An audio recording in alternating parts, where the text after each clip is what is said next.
Halo, selamat siang. Perkenalkan, nama saya Richard Alvin. Saya ingin menjelaskan tugas yang diberikan oleh Bapak Akrom. Sebagaimana untuk video materi UAS, saya hari ini akan menjelaskan tentang pengertian pasar modal beserta manfaat dan instrumennya. Seperti itu. Nah, sebenarnya apa itu pasar modal?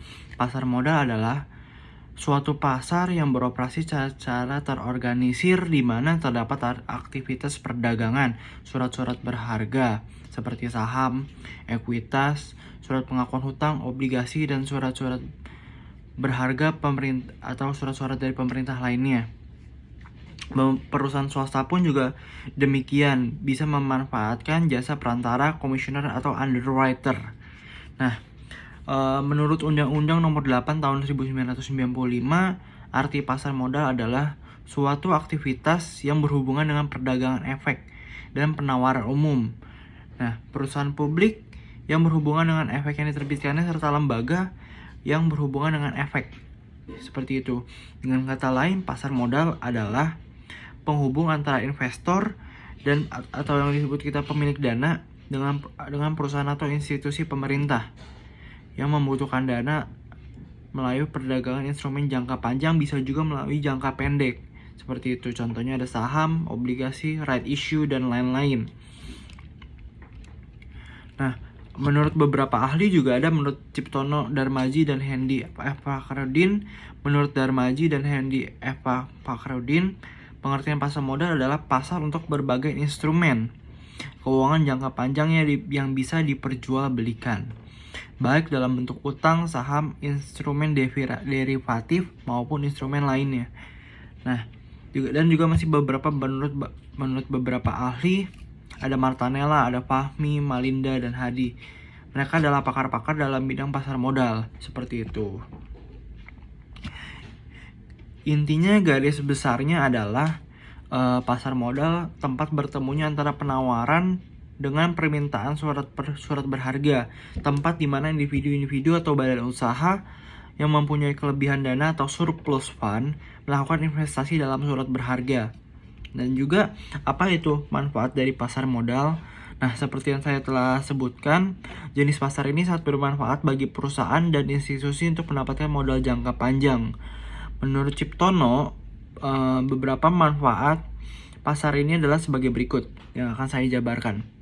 Yang pertama, menciptakan wahana investasi kepada investor, memungkinkan adanya diversifikasi. Yang kedua, dapat menjadi indikator utama bagi tren suatu ekonomi suatu negara, sehingga suatu negara dapat memajukan kehidupan ekonominya, dapat berjalan seperti roda yang sedang berputar, seperti itu. Yang ketiga, memiliki peran sebagai alokasi sumber dan dana secara optimal. Yang keempat, pasar ini dapat dijadikan alternatif investasi dengan potensi keuntungan dan risiko yang dapat diperhitungkan melalui keterbukaan likuiditas dan diversifikasi investasi. Nah, beberapa instrumen pasar modal sebagai berikut. Yang pertama ada ekuitas. Itu instrumen induknya adalah saham biasa, ada sama saham preference. Instrumen derivatifnya juga ada right issue. Kalau untuk saham biasa ada right issue, warrant, sama reksadana. Kalau untuk saham preference itu ada opsi saham, ada stock index future, sama opsi stock index future. Yang kedua ada hutang. Hutang ada obligasi pemerintah sama obligasi perusahaan. Kalau untuk obligasi pemerintah itu instrumennya obligasi konversi. Kalau untuk obligasi perusahaan itu opsi obligasi sama reksadana. Nah, tidak seperti di Amerika atau di beberapa negara lainnya, beberapa komoditas atau instrumen yang disebutkan di atas belum semuanya diperdagangkan di Indonesia. Pada umumnya, investor di Indonesia hanya mengenal saham, obligasi, dan reksadana. Hingga saat ini, obligasi dari pemerintah daerah belum diperdagangkan di bursa saham. Dan juga ada beberapa jenis-jenis pasar modal. Yang pertama ada primary market, ada secondary market, third market, sama fourth market. Apa bedanya? Primary market itu intinya tempat dibukanya penawaran saham oleh emiten pertama kali sebelum diperdagangkan di pasar sekunder. Yang kedua, tempat perdagangan saham yang telah melewati masa penawaran pada masa perdana. Jadi setelah masa perdana akan ada peningkatan harga atau likuiditas, sehingga di secondary market itu sudah terjadi perubahan harga. Yang ketiga ada third market, tempat perdagangan saham di luar bursa. Jadi semua yang tidak termasuk dalam bursa diperjualbelikan di dalam third market ini. Dan ada fourth market, dia itu bentuk perdagangan efek antara pemegang saham atau proses perpindahan saham antara pemegang dengan nominal yang besar. Lembaga yang terlibat dalam pasar modal ada menurut UU nomor 8 tahun 1995.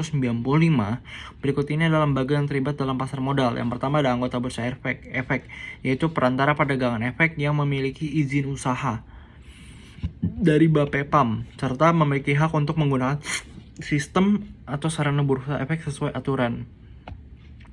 Ada kustodian, ada biro administrasi efek, ada bursa efek, ada lembaga clearing atau penjaminan, ada lembaga penyimpanan dan penyelesaian, manajer investasi, dan masih banyak banget lagi. Intinya mereka semua diatur oleh manajemen oleh Menteri Keuangan Republik Indonesia. Dan ada yang terakhir adalah penasihat investasi, yaitu pihak yang mendapatkan imbalan jasa sebagai penasihat terkait transaksi jual beli efek. Seperti itu.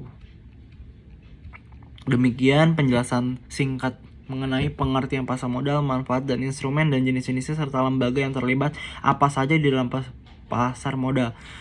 Semoga bisa bermanfaat untuk UAS kali ini. Sekian dari saya, terima kasih.